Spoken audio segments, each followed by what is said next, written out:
The Detroit Pistons schedule has released today. What are our quick reactions to the Detroit Pistons schedule being dropped today? What are some stretches that you're really paying attention to? We'll talk about all of that in today's episode of the Locked On Pistons podcast.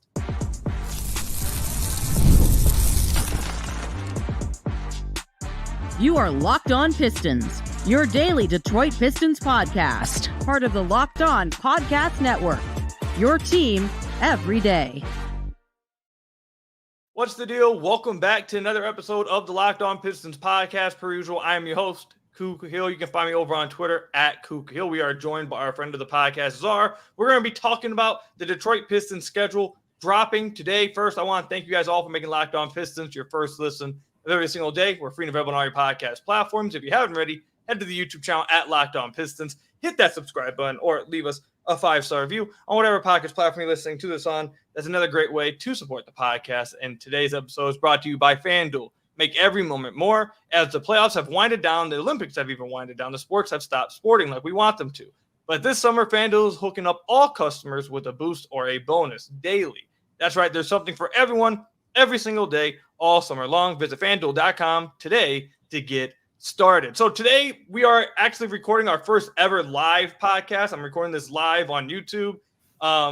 If you are in the YouTube chat, go ahead and talk with us. We'll answer some of the questions you guys may have and talk with you guys towards the end of the podcast because we do have the first two segments pretty scripted out.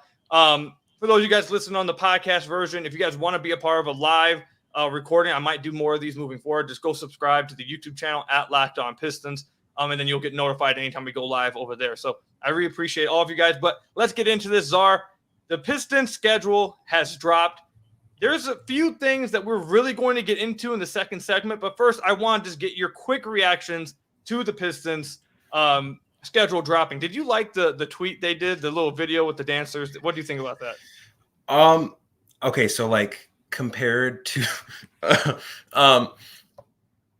compared to other teams, it's unique. The wing stop thing they did though, like the wing order thing, I like that a lot more than that was super dope, especially the shot they took at the Wizards and Kuzma. That was super cool. Yeah, that was easily the best one. I also like the one where they picked like the Jazz and they said like completely like mild or whatever. Right. That was good too. Maybe in the future we could get a little more, a little more creativity in there because teams sometimes make like full anime series out of these things. So I'm like, there's always more you could do. But no, the team there does a great job. So yeah, looking at the schedule as a whole, there's not much that really surprises me because, in all honesty, like this team won 14 games last season. There was never going to be a schedule where it was deemed easy. You lost to pretty much everybody last year. It's every team this year pretty much has gotten better outside of like a handful that are like going for the Cooper Flag sweepstakes. So overall, like nothing really too surprising. The one thing that definitely did catch my eye was the back-to-back sets, and I'm sure we'll talk about that a little more. But honestly, like nothing here really surprised me. I saw a lot of people reacting like the season's already over, and I'm like, if it was already over by the schedule release, then like I don't know what you were expecting before, you know what I mean? But okay. So the back-to-backs you mentioned, they have 15 back-to-backs according to James Edwards. I did not go through and count each back-to-back, but I'm going to trust James. He knows what he's talking about. He says they included in the press release too. Oh, they did. I haven't even looked at it yet. Yeah, that's my fault.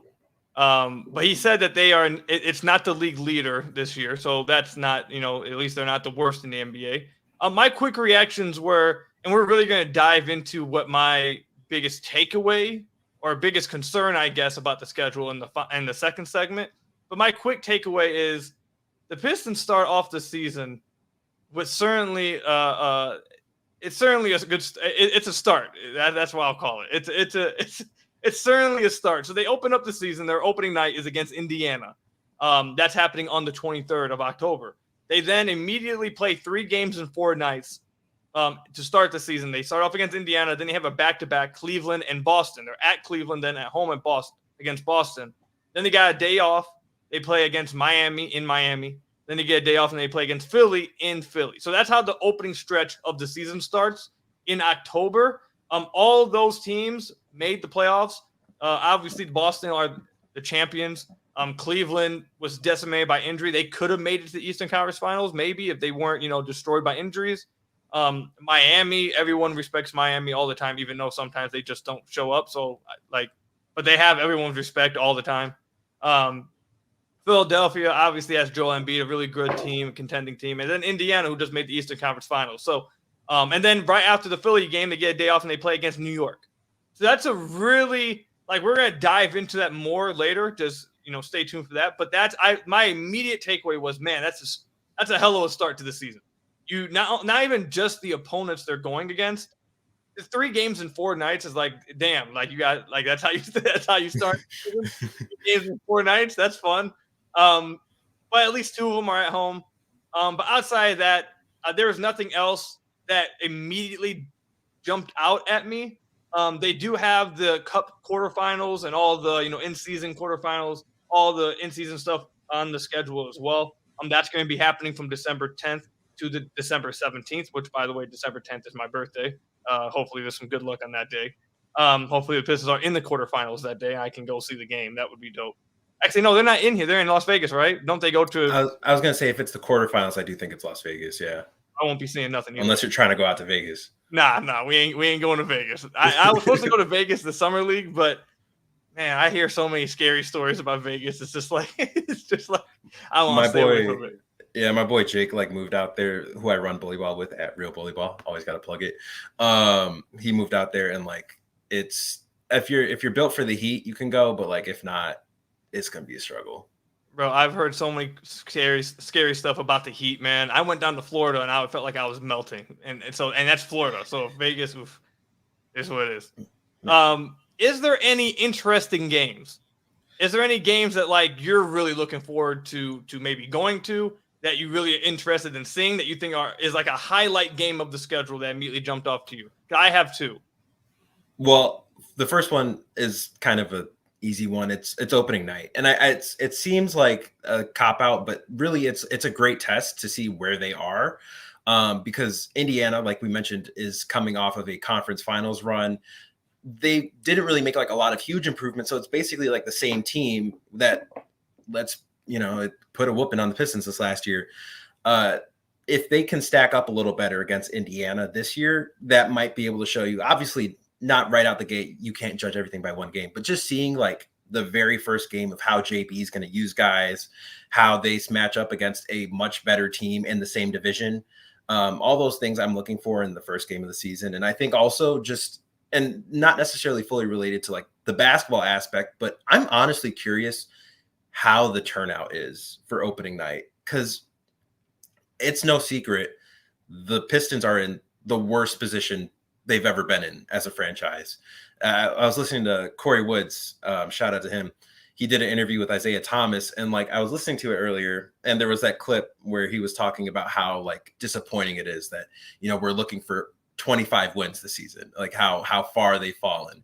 And I feel that's the general sentiment around the fan base. It's just overall, it's not even pessimism anymore. It's just overall apathy and sadness. So I really would like to see if this fan base is still bought in to this team, because obviously talk online and comment sections and all that are great, but they're not indicative of how the fan base actually is. And although they did show up for the losing streak right after it was over, it was pretty rough a lot of nights. So I'm very curious just how the tone is going to be set right out the gate with the Indiana game. And then the other game that had caught my eye was the Sixers game that's going to be on ESPN, allegedly.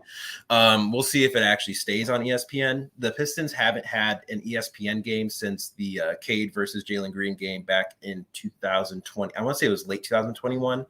And they haven't had a home playoff ESPN game since, I want to say it was 2018. I think it was that Blake. I think when they first traded for Blake. Yeah, I think it was it wasn't the Clippers game right after. It was the Toronto Raptors game where, if you remember that, you're a real one, first of all. And then second of all, it was the one where DeMar DeRozan put Anthony Tolliver through the bucket. But that was the last ESPN game they've had. So seeing how again, turnout is and where they are by that point of the season, I think will be really interesting. And how Tobias also plays against the Sixers is going to be really interesting to watch. So the two games that I got, it kind of goes along with what you're saying about opening night. First game that jumps off to me is November 25th against Toronto. It's their first home game against Toronto. So kind of like what you're saying against about opening night, I really want to see, are Pistons fans going to show out for the Toronto game? Because you've been at the few games the last few years against Toronto. I was talking about this last episode. Every year over the last 4 years, I think I've been to each home game against Toronto, and it's not a home game. It's never a home game for the Pistons. Like, more Toronto fans show out every single time. When the Raptors have the ball, the chants are loud. When they score, the chants are loud. When the Pistons score, it's not. The Raptors just overtake LCA every time they show up. So that's the first game. I wanted to see when they were playing Toronto. I low-key was hoping that it would be a little earlier in the season, I'm not going to lie, because I feel like if it was later in the season and they hadn't had a good season thus far, I thought, okay, yeah, they're for sure not going to show up. At the beginning of the year, there hopefully is still some hope, and they don't get, shown off the floor by Raptors fans. So that was the first game that jumped off to me. The next game, I just lost it. Where is it? It's the first Houston game. I just lost. I thought it was November 10th. There you go. November 10th, the first game against Houston. That's a team that I obviously is on different levels than the Pistons now. But 2 years ago, that was a team that everyone thought was going to be rising at the same time. And obviously the Cade and Jalen Green rivalry, I think that's always going to be a comparison, no matter the fact that Houston was really good this past year, to be honest, and the Pistons obviously were terrible. It doesn't really matter. I think everyone's always going to be holding them kind of like in the same light, like, oh, this is where Houston is compared to the Pistons. This is where the Pistons are compared to Houston. So I'm just really looking forward to seeing how they play against Houston.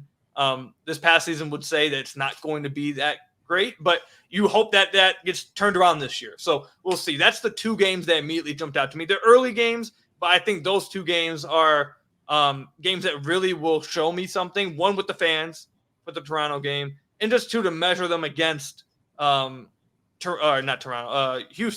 because that's a team that, again, like I said, and that game is on a Sunday too. It's an early game. So, and it's at home. So we'll see how it goes. Coming up, though, we are going to get into some potential concerns or some potential reason for optimism with the schedule. I have some concerns. One big concern that I'm really worried about. I don't know where Czar is going to go with it. Maybe he comes with a negative. Maybe he goes more positive or more optimistic with it. We'll talk about that when we come back. I love sports. I've loved them my whole life. I've played them quite literally my whole life. I still play them now. But as the playoffs have winded down, so have the Olympics, we get fewer games and the sports stop sporting like I want them to.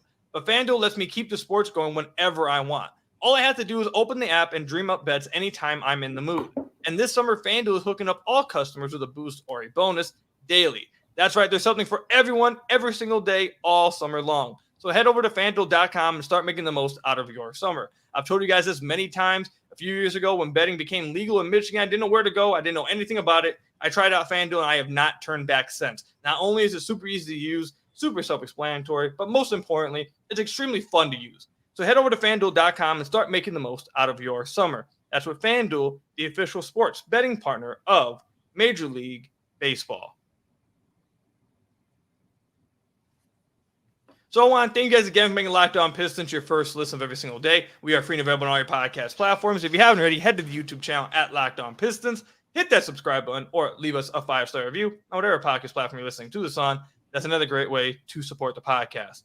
Before we move on, Czar, and talk about what I'm really interested in getting to here, I do want to shout out a few comments for people who are watching this live. And like I said, at the end of the podcast, we're going to answer some questions from you guys, so you guys can send them at that time. So just be ready for that. But a few comments that I've seen already while we were recording. So the first one, we got Brandon, who says, "Is that Jalen Green?" You've been talking about how you've been getting compared to Jalen Green nonstop lately, and we got another one too. This one's from Mikey. He says Jalen Green's on the pod. So the comparisons are alive. They're alive and well for you, Czar. But yeah, shout out to Brandon and Mikey. You guys know how to push my buttons there. It's DKH. I don't know. I feel like every time I come on this podcast, I try not to read the comments, but it's natural instinct. And like every single time I do, it's Jalen Green's brother got a lot to say. Jalen Green's bro. I feel like I don't look that much like him. It's just the hair. It's literally just the hair. Just the hair. And the other the other comment I want to shout out is this one right here. This one's from Buffs. He said JP's first game versus the Cavs will be fun on October 25th. That is going to be a fun game to see. And see how the Pistons play. See if they get some of that voodoo magic that they had with Dwayne Casey against his former team. Do they get the same voodoo magic now against the Cavs? Do they just, go crazy against the Cavs all of a sudden, never lose to them again? We'll see how that goes. But now I want to get into what I really was looking forward to talking about. So I have a big concern with this schedule now. And Czar, I don't know if you're going to share the same concern. I don't know if you have more positive comment to say about the schedule, but I have a big concern. And I hinted at it to start the podcast. The start of their season is incredibly concerning to me. I'm really concerned of how the start of the season is going to go. So just to say for everyone again, the first 6 games of the season, the Pistons are playing Indiana, Cleveland, Boston. That's 3 games in 4 nights. Then play at Miami, at Philly, and New York. Those are teams all probably considering themselves contenders, like championship contenders. New York, championship contenders. It's Philly, championship contender. Miami always considers themselves contenders. Whether they actually are or not, we'll see, but they always consider themselves that. Boston just won the championship. At Cleveland, contender. And Indiana was just in the conference finals. And like you said earlier, and like I mentioned this on the last podcast, Indiana is just, I don't feel like it's just a terrible matchup for the Pistons. They are incredibly, insane offensively, and the Pistons just are not good defensively. So it just ends up like a terrible matchup. I just feel like it's terrible. And it showed itself this past year. And then after that, they play Brooklyn. But then they play Los Angeles Lakers right before Election Day. Then they go at Charlotte, Atlanta, Houston. This is my concern. I think with this team and what happened this past year and how quickly it got bad this past year, if they start out bad this year, I think I'm not going to say a big chance because it's not like I'm hoping for it. But after what a young team went through last year, and they didn't really change the roster that much. Like they did add some people, but a lot of the core people are still here. A lot of the core players that were on that last team are here this year. If those same young players start out the year 0-6, 1-5, what does that do to the mental? What does that do to the emotions in the locker room? Do you immediately already start having that creep in? Man, this is about to be just like last year. We're already it's the start of the year and we're already 0-6. We're already 1-5. We're already 2-7. Because I felt like the start of the season was going to be big for the Pistons. If they could just be 3-3, if they could have a good start to the year and kind of be able to say last year was last year, this is new year. We got new players, we got better, and look, we're starting out well. I feel like they could survive anything that happened after that because at least you got a good taste in your mouth to start off. I have concerns that if you start off, and I think it's a good possibility. Maybe they upset some people, maybe they upset some wins. But those first 6 games are really tough. The first 7, I think it is on the board that they're 1-6 with their 1 win going up against Brooklyn. If they start off bad, I'm really concerned about what it means afterwards then. Not even so much I saw some people say if they play some close games and lose at the end of the day, then we'll be happy. Not really. At the end of the day, they had some games like that last year.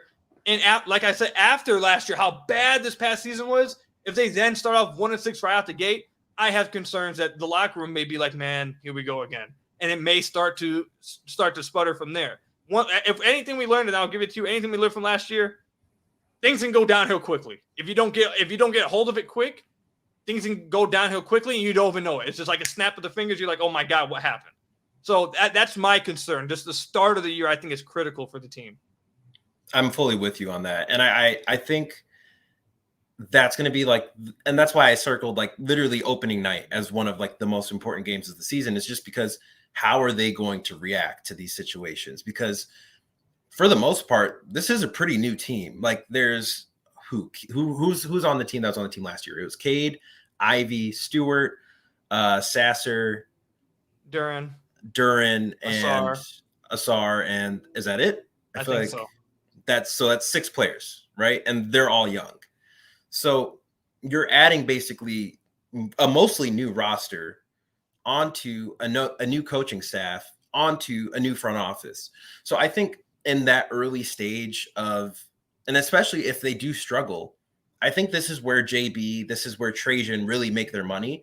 And this is where you see if things have truly changed. Because it's a lot to just say, oh, look, we've changed the roster. The Pistons have had so many different roster changes. You've lost point of who's worn a Pistons uniform the last few years. Oh, we've changed coaches. The Pistons have gone through 2 head coaches the last 2 seasons. What is really changed here? Is the leadership in the locker room? Is the leadership in the front office? Is the leadership amongst coaching? Is that going to be enough to not have these players' confidence just absolutely in the gutter? Because let's be completely honest, last year's team was a joke amongst the NBA. Like Kyle Kuzma, who was on a team that won like marginally more games than the Detroit Pistons. I infamously now made a tweet making fun of the Detroit Pistons. They were genuinely a laughingstock. I saw a tweet the other week from, I think it was like Legion Hoops or something, referring to them as the Wingstop Pistons. Like that's where this team was. And it's one thing to say players. Combined with what you said about Isaiah too. What Isaiah said, like the fact that 25 games is the expectation is like, it's not where the standard for the Pistons should be. Exactly. And JB, the thing he's repeatedly said, he said it, his opening press conference, he said it in the podcast with RJ. He just keeps emphasizing how no matter where you tune in the season, you're going to see a product that reflects Detroit Pistons basketball. And that includes if you're going through a rough stretch at the beginning of the season because you're playing these juggernauts, these guys who are ready to contend for a championship or contend for deep playoff runs, and you're coming off of a season where you won 14 games and your most memorable thing was a Wingstop discount. Like there's levels to this. And I think seeing how the players' confidence is after these types of games, they could go out and, get some upsets and they could be a lot better than, you and I are giving. I think generally anybody is giving them credit for. And I don't expect this team to be bad again. I don't expect them to be as nearly as bad as they were the last few years. That's not saying much, but I don't expect them to be the exact same. But at the same time, they're going to struggle. It's just the part of having a young team. What do you do when you struggle? Last year, you had vets like Boyan, like Burks, like Joe Harris, Monty Morris. Those guys, as respected as they are amongst the NBA, for whatever reason, it seemed like when the confidence was down here, the vets are usually supposed to bring it back up. They were right there with them. Like a lot of times you'd see guys like Boyan or Burks like hanging their heads or like looking defeated. And then when you have young guys who are looking to them for leadership, and then you're looking to coaching for leadership and you're not getting that as well, it leads to just an overall negative state of your team. So if JB is this locker room guy, he's this enthusiastic vibes, making the product what it's supposed to be, and not skipping steps, as Trajan has said a million times. If they're really about it, it will reflect no matter how well they're doing or how much they're struggling. So I really think this season, obviously the players play a huge element as well, but this season really is reflective on JB and it's on Trajan, on how this team adapts to situations they've already been in before. Before we move on, I have something I want to add on to that. I just want to add this to buffer your point a little bit, and then we'll move on. But give us just 1 second, and then I'm going to add to that. So I want to thank you guys again for making Locked On Pistons your first listen of every single day. Free and available on all your podcast platforms. I have someone in the comments right now asking, is this live or a preview? This is live. This is our first live podcast we've done with Locked On Pistons. I might do more of these moving forward. Tell me if you guys like it or not. You guys can, for those of you guys listening on the podcast version, 1, give us a 5-star review, whatever podcast platform you're listening to this on. I'd appreciate it. 2, if you want to be part of a live comment section be a part of the live recording, head over to the YouTube channel Locked On Pistons, hit that subscribe button, and you'll get notified anytime we go live and recording the podcast. Before we move on and take some questions from the chat, so anyone in the chat that has questions, go ahead and send us some questions right now. We'll answer them. But I just want to buffer your point that you were just referencing right before we hit the ad break. I'll say this. Wink, wink, elbow, elbow, nudge, nudge. This past season, things may not have – I feel like people have – how do I say it? I think people have like a better idea. I feel like people have a better idea on how things were handled while the losing than things actually were going. like I'll simply say like it wasn't like all rainbows and like butterflies during the losing. Like, obviously it wasn't, but I think you can get what I'm trying to say here. Like it was when it got really bad, it wasn't just bad on the court. Like it was spiraling. There was a bunch of stuff going on. So for a team and a bunch of young guys that went through that this past year and witnessed how that happens and what goes on, my concern is that if the season starts off bad like that immediately, I'm just worried about does some of that old, just this past season start to come back into their minds and, does it start to spiral? And like you mentioned, JB really will show his stuff during times like that. Can he get the team locked in, keep them locked in, let them help them realize this past year was past year. This is a new year. This is a new team. This is a new you. You make this season how you want it to be, not these past seasons do. So we'll see how it goes. But if they start off the season good, I think that's that will be huge for the rest of the year. Not only because of the quality of the opponents, but also because I think if you start off well, the locker room will be more joyful. Guys will be feeling better about themselves. Guys will be gelling together better. Like, I just think the beginning of the season needs to start off at least like if you win 2 games out of the first 6, 7, those 2 games are going to be upsets. Whatever game you win is going to be considered an upset. So if you win at least 2 of those, you can say, hey, we upsetted 2 of these teams. We're better. Like we're showing people what we are. Like if you beat Cleveland, Indiana, Philly, Miami, New York, any of these teams, you're going to be considered an upset. So I just think that, I just wanted to buffer your point, I guess. I just want to buffer your point on why I believe this beginning stretch of the season is important and how JB handles a potential bad start to the season is incredibly important. If anyone has any questions watching the live stream, comment them now. We'll answer questions for you guys right now. Czar, is there any other stretches while we wait for some questions? Is there any others? Go ahead.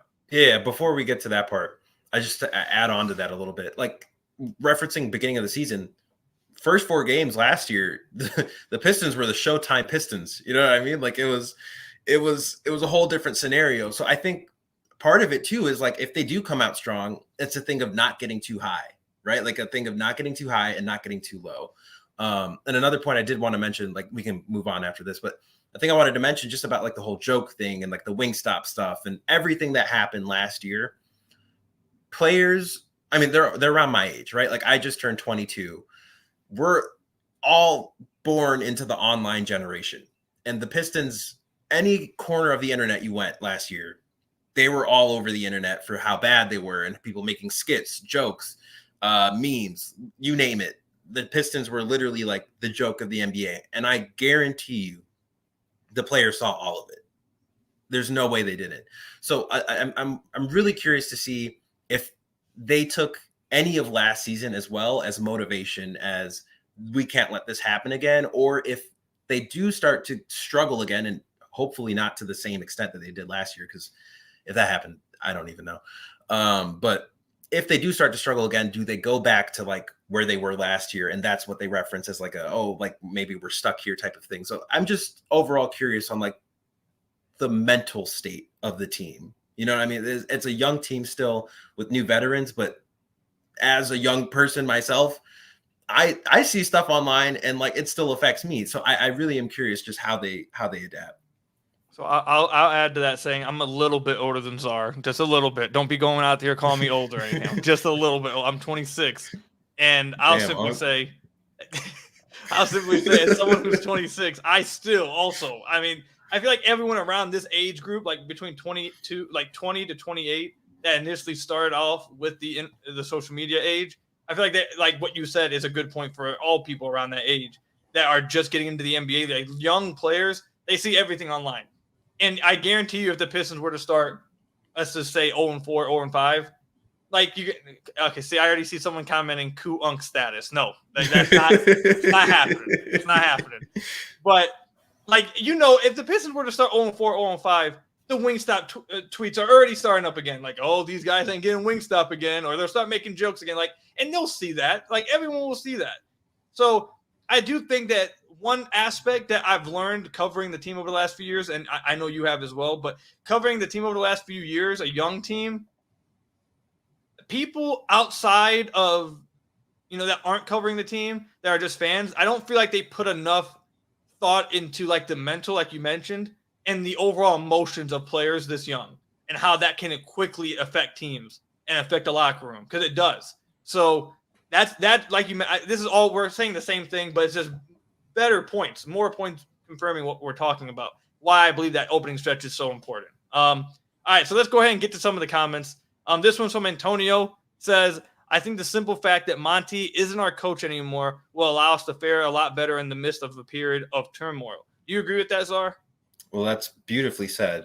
I feel like you could have. That was a wonderful way of saying Monty isn't here anymore, so I got a little bit of hope. But yeah, no, I think that's honestly like, and it's weird because, if we were having this conversation last year, we wouldn't think this was a discussion being had. But the fact that you have new leadership on the coaching side that has shown enthusiasm about wanting to be here and about changing the culture and about specifically how he would use specific players and, how he would relate it to the fan base and prior teams, all these things, having a coach who cares about that stuff is a huge, huge sign for optimism, just on a general level, which sounds like the bar is in hell, because it is.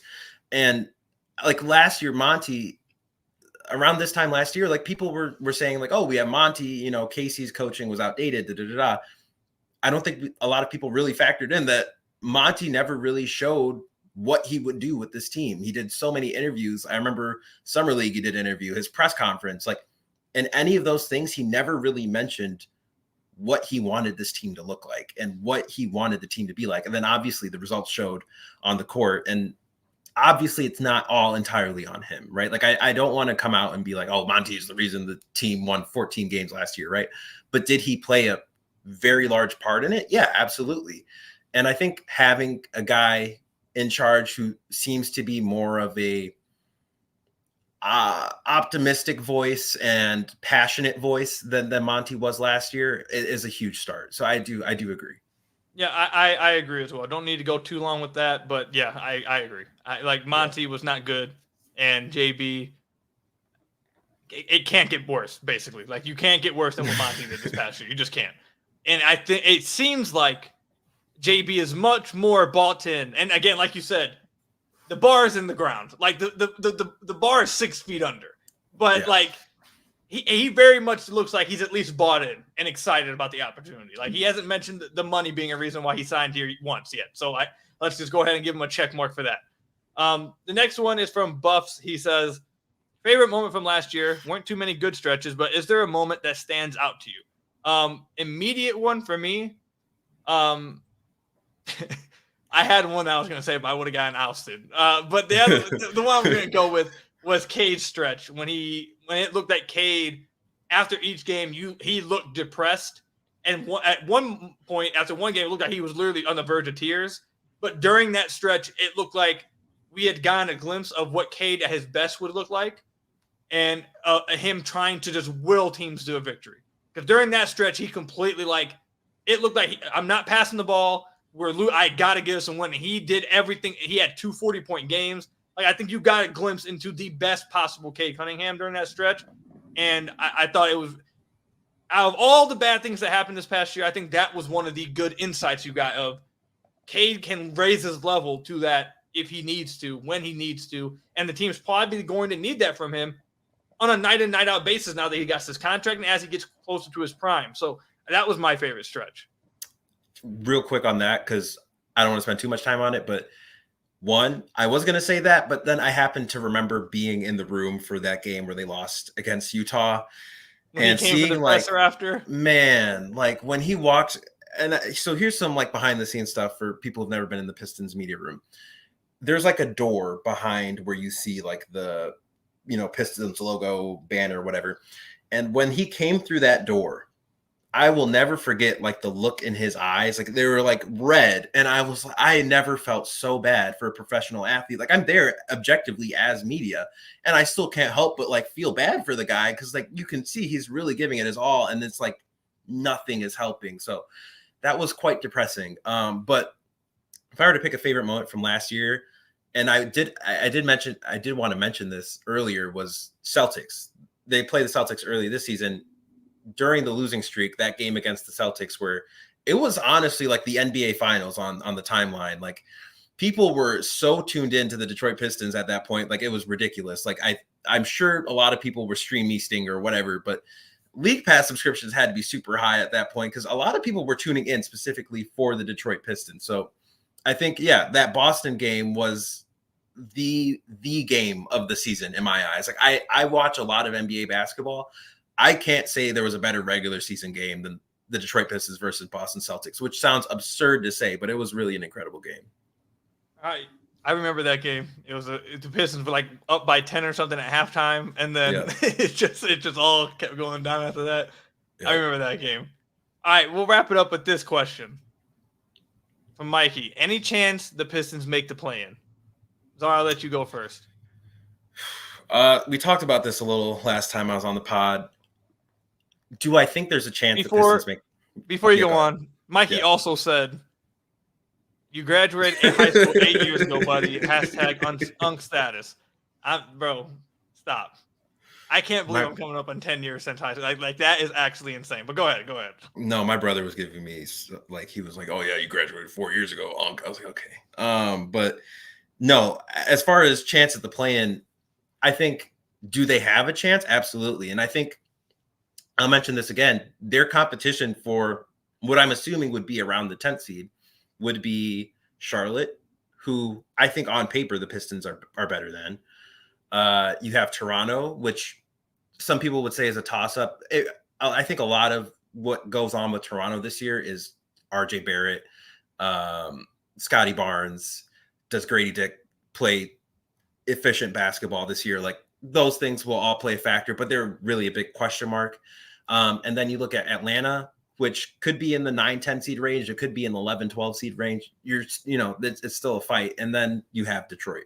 So I think those teams are the ones to watch. I think there's one Chicago as well. But I doubt they'll actually be in the mix of the play-in because I'm sure they would like to keep their pick with all the trades they've done recently. Do I think the Pistons have a chance? Yes. Does part of me want to go on record and say, I do believe at the end of the NBA season this year, the Pistons will at the very least be really close to that 10 seed? I do want to say that. But can I say the Pistons will make the play-in after they've shown they have gotten worse each year? I don't know if I want to say that yet. So my answer is going to be, it goes along the lines of another comment we just got from Cartier. He says, only way we make the play-in is if we trade away project players. And that was where I was going with it. I think the Pistons' best chance to make the play-in, this is what my outlook was, and this was actually going to be a topic on our podcast in the future before the start of the season. If the Pistons can be just in the race, if they could just be like within striking distance by the time February rolls around, I think that's going to be incredibly interesting. Because then it's, okay, they're really close. They're playing, someone has to be playing well, whether it's Cade, whether it like Ivy makes the jump or Duran or Asar, like someone had to have improved. And like we've talked about before when you've been on the podcast, expecting every single person to make a jump probably isn't realistic. So I'm going to assume in my hypothetical, at that point, if the Pistons are in striking distance, Cade has improved and at least one other player has joined him in improving, whether it's Asar, Ivy, or Duran, whatever. If that happens and they're like the 12th seed within 2 games or 11th seed, or maybe they're even the 10th seed. They're already in the 10th seed, but they want to hold on to it and move even higher. Maybe that's where they're at. I really wonder, does Trajan make a move at the deadline? Does he move on from maybe the 1 or 2 players that haven't improved like the rest of them, whether it is Asar, Ivy, or Duran? Does he trade one of the veterans that are on good contracts like THJ, Tobias? Does he trade one of them to try to go not all in, but like another, take another, get another piece, another building block to help them take an even bigger step as the season closes? That's why I think the Pistons, if I was Cade Cunningham, that's what my goal would be. Let's get the team to where we're in striking distance by February. Let's get the team to a point where we are like the 11th seed. We are like the 10th seed. I'm speaking from like Cade's perspective. We are like the 11th seed, the 10th seed. and put the front office in that position of, do we go for it or do we just stand pat? Because there's part of me that believes that they are like 10th seed, that they would make a move, to try to take another step forward. Again, not completely sell the whole future for like a play-in push, but make another move similar to what was the team? Was it Minnesota a few years ago that traded D'Lo? They like at the midway through the part of the season, they traded D'Lo for Conley to try to, a move like that. Doesn't need to be trade everyone away, but do they make a move at the deadline to try to help them make another jump in the standings if they're at 10th seed to try to get to the 8th, or maybe at the 11th they try to get to the 9th, like something like that? I do think they could do something like that. So I think if I was Cade, that's what my goal would be. Just get them in striking distance by then and let the chips fall where they may. But I kind of walked around the question. To answer the question, I don't think they're going to make it. But if I had to put a chance on it, I'd put it like maybe 20%. That's why I would like 80%. They don't make it. 20% they do. Because I do think a big part of it as well is going to be like, do teams at February just say we're going for Cooper Flag and we're just going to lose? Like, how many teams do that? So I think about 20% chance. I think I might be actually a little more oh God, I'm hearing myself now because I said this last couple of years, but I don't know. Like, the team is objectively better than it was, and I think Tobias. At first, initially, when the rumors about Tobias coming back were happening, I was like, how much of an upgrade is he over a Bojan Bogdanovic? Looking at all the things he does, not only offensively, but also being a competent defender, which is like a huge plus. Having the ability to create on the ball as well, a huge plus. Just having a guy like him makes me a little more confident. And it's literally just because he's A, reliable, and 2, available. I think those 2 things are going to be huge for the Pistons. And I think that's what they have over a team like Charlotte. Because you look at Charlotte's team and like their veterans are who, really? You know what I mean? Like they got Grant Williams and guys. And don't get me wrong, Charlotte, I do expect to be a lot better than they have been. But I don't know. If I were to give it a percentage, 40, I put it at 40 versus a 20, just because I don't see the bottom of the East as really that competitive long term, like in especially in this season, and especially with this draft class coming up. Teams are making it no secret that they're very interested in the top prospects, not just a Cooper Flag, but like, picking 2, picking 3, even all the way down to 5. This draft class is apparently insane. So yeah, I do expect a lot of teams to kind of resemble like that Victor year where like, at the deadline, you're like, okay, like what decision do we make here? Like, do we go all in on tanking, or do we just keep floating in the middle? So I do expect teams to kind of take an emphasis towards building for the future. All right, we'll wrap it up there. Last comment, I'll read it, and then we'll wrap up the podcast. This one, Mr. Ray, if Duran's defense hasn't improved, our defense is still in the 25 to 30 range next season. I bet my life on it. Yeah, Duran improving defensively has to happen, or they're going to be terrible defensively. They just didn't add any defenders to the team. He's going to have to be better defensively if they want to have any shot of being just competent on defense. So, I think more than any other question mark on this team, if Jalen Duran's defense improves, that changes far more than anything else that could happen. I completely agree. Yeah, completely agree. All right, we'll wrap it up. This was our first live episode of the podcast. Let me know if you guys enjoyed it. I've never done it before. If you guys really enjoyed it, let me know in the comment section down below or over on Twitter at Kook Hill, and we'll start doing it a little bit more often. Czar, thank you for coming on and being a part of it. You can now put in your resume that you were part of the first ever live Locked On Pistons recording. But I appreciate you, man. I appreciate Czar came on last minute. You came on last minute. I asked you like an hour before the schedule release, hey, you want to come react with me? And he was like, yeah. So I really appreciate it. Thank you guys for making Locked On Pistons your first listen of every single day. Free and available on all your podcast platforms. Hit that subscribe button to the YouTube channel. Leave us a 5-star review, whatever podcast platform you're listening to this on. And until next time, I'll see you guys later. Stay safe out there. Until next time, peace out.